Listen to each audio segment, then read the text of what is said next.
So video game adaptations are historically terrible. Until recently. Somehow, someway, video game movies and shows are liked by the general public at this time. I'm not sure what took video game studios so long to get it right, but they figured it out. From Pokemon Detective Pikachu, to the Sonic the Hedgehog franchise, to the Super Mario Bros. Film, to Netflix's Arcane, to HBO's The Last of Us, and most notably, Amazon's Fallout. Things are starting to look up. With video games receiving TV and movie adaptations in the first place, that indicates the games themselves are good and very popular. So if you just follow the game's roadmap, that should be a recipe for success, and that's exactly what those adaptations mostly did. Unfortunately though, many adaptations of beloved games have failed in the past, whether that be at the box office or from a critical perspective. And yes, some new video game movies and shows are still panned, but it's gotten much better. I mean, we've gone from having nothing that's even remotely good in the video game adaptation world to a handful of critically acclaimed projects. So nowadays,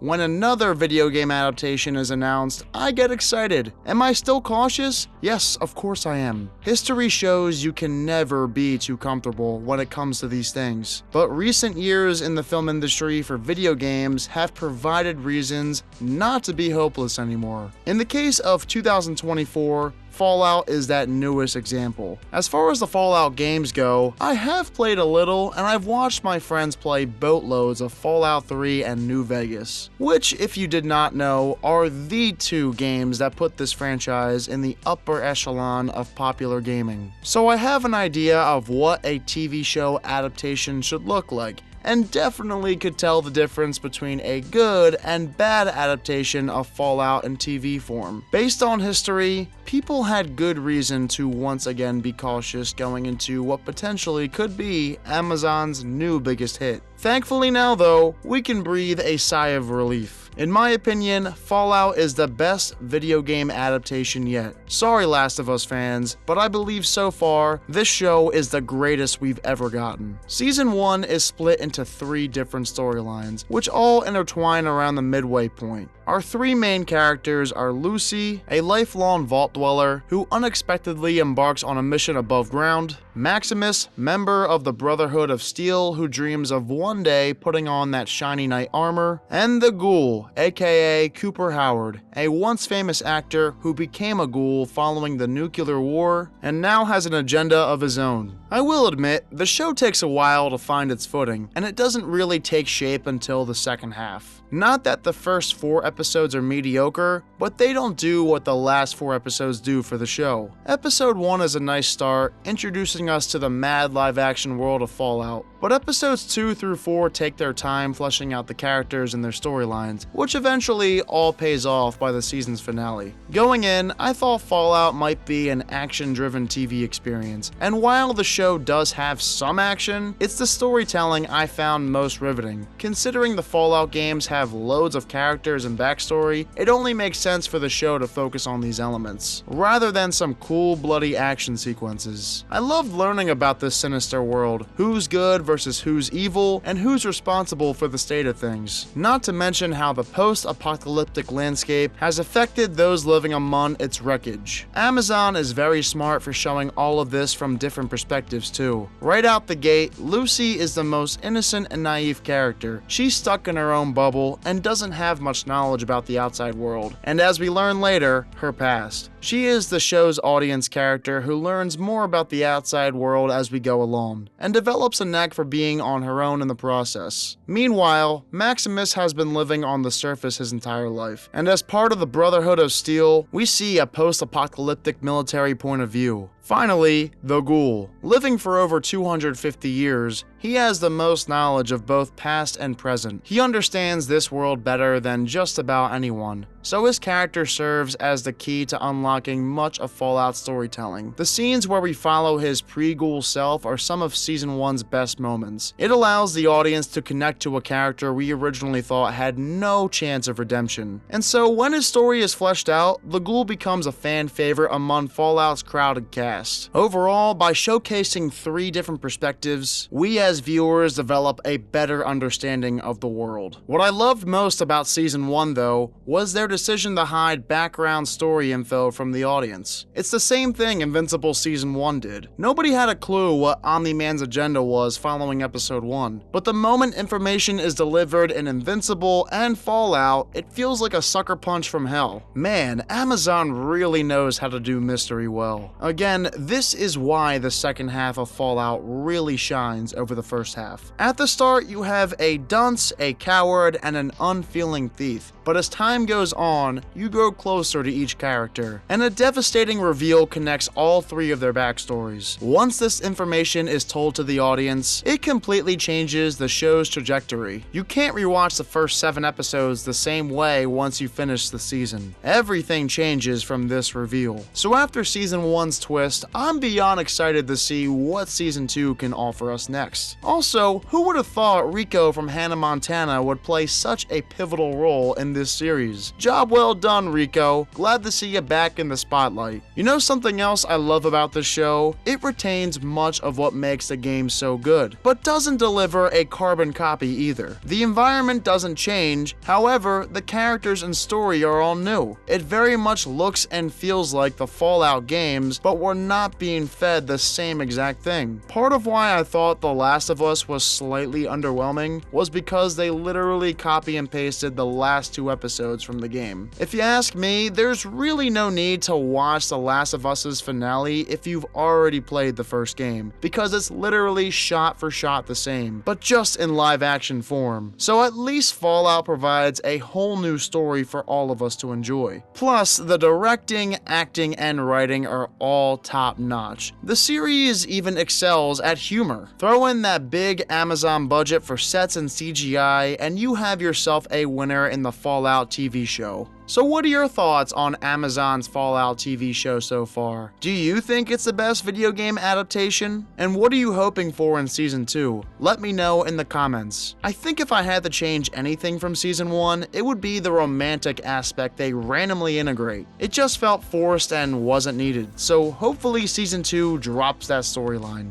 Anyway, as always, thank you all so much for watching this video. Make sure you like and subscribe, and I will see you next time.